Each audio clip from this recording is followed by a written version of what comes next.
یہ ہیں مدائن صالح کے کھنڈرات جو آج بھی قوم سمود کی عظمت اور تباہی کی گواہی دیتے ہیں۔ کبھی یہ بستی زندگی اور خوشحالی سے بھرپور تھی، لیکن آج یہ ویرانی اور تباہی کی تصویر بنی ہوئی ہے۔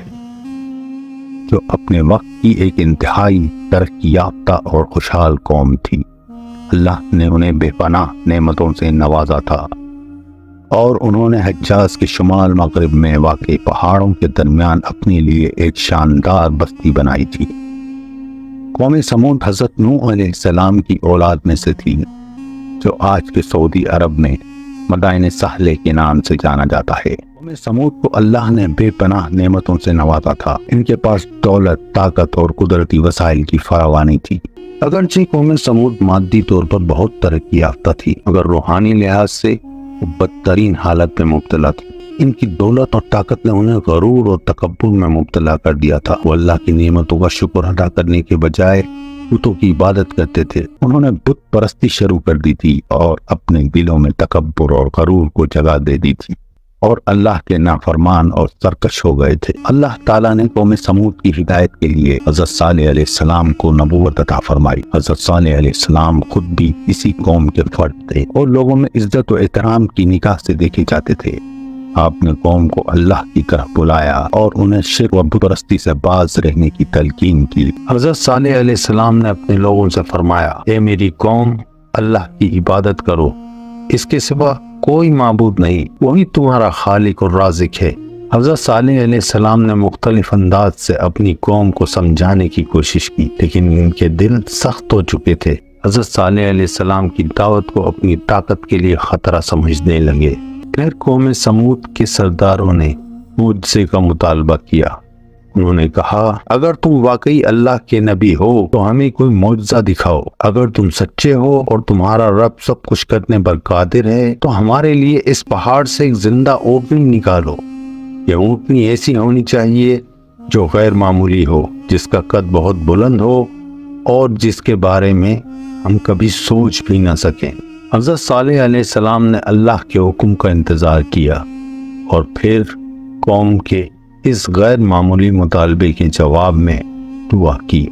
اللہ نے ان کی دعا قبول کی اور ایک عظیم معجزہ دکھایا۔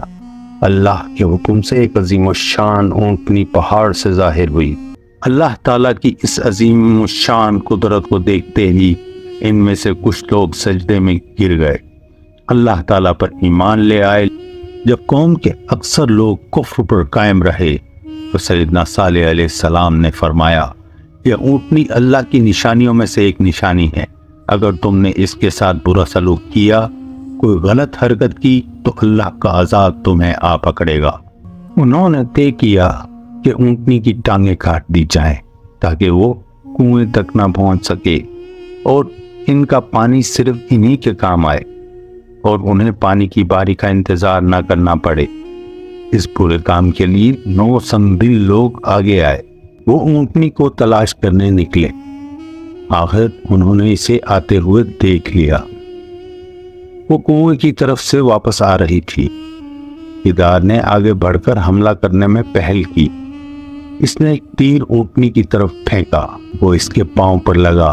تیر کھا کر اونٹنی زمین پر گر گئی۔ وہ زور سے بلبلائی۔ اس کا بچہ ماں کی بلبلاہٹ سن کر ڈر گیا۔ اب باقی لوگوں نے بھی تیر چلائے اور نیزے مارے۔ اس کے جسم سے خون نکلنے لگا۔ وہ تڑپی اور مر گئی۔ اس کا بچہ پہاڑ پر چڑھ گیا۔ 3 بار بلند آواز میں بلبلایا۔ سیدنا صالح علیہ السلام کو جب یہ واقعہ معلوم ہوا تو وہ بہت غمگین ہوئے۔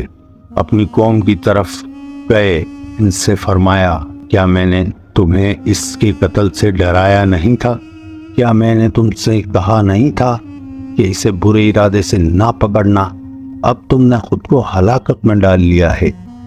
تم اللہ کے عذاب کے مستحق بن گئے ہو۔ چنانچہ سیدنا صالح علیہ السلام نے انہیں حکم الہی سے 3 دن تک عذاب آنے کا وعدہ دیا۔ جب مہلت کا پہلا دن یعنی جمعرات کا دن آیا تو ان کے چہرے زرد ہو گئے۔ شام ہوئی تو انہوں نے کہا، مہلت کا ایک دن گزر گیا۔ جب دوسرے دن یعنی جمعۃ المبارک کی صبح ہوئی تو ان کے چہرے سرخ ہو گئے۔ شام ہوئی تو انہوں نے کہا، مہلت کے 2 دن گزر گئے۔ جب مہلت کا تیسرا دن یعنی ہفتے کی صبح ہوئی تو ان کے چہرے سیاہ ہو گئے۔ شام ہوئی تو انہوں نے کہا مہلت تو ختم ہو گئی۔ جب اتوار کی صبح ہوئی تو انہوں نے خوشبو لگائی اور تیار ہو کر بیٹھ گئے اور انتظار کرنے لگے کہ دیکھیں کون سا عذاب آتا ہے۔ انہیں معلوم نہیں تھا ان کے ساتھ کیا سلوک ہونے والا ہے۔ جب سورج طلوع ہوا تو آسمان سے ایک شدید آواز آئی اور اس کے ساتھ ہی زلزلہ آیا جس سے ان کی روحیں پرواز کر گئیں اور وہ اپنے گھروں میں اس طرح گھٹنوں کے بل مردہ پڑے ہوئے تھے جس طرح پرندہ مرنے کے بعد زمین پر مٹی کے ساتھ پڑا ہوتا ہے۔ حضرت صالح علیہ السلام کی دعوت اور قوم سمود کا انجام ہم سچائی، ایمان اور اللہ کی بندگی کی اہمیت کو یاد دلاتا ہے۔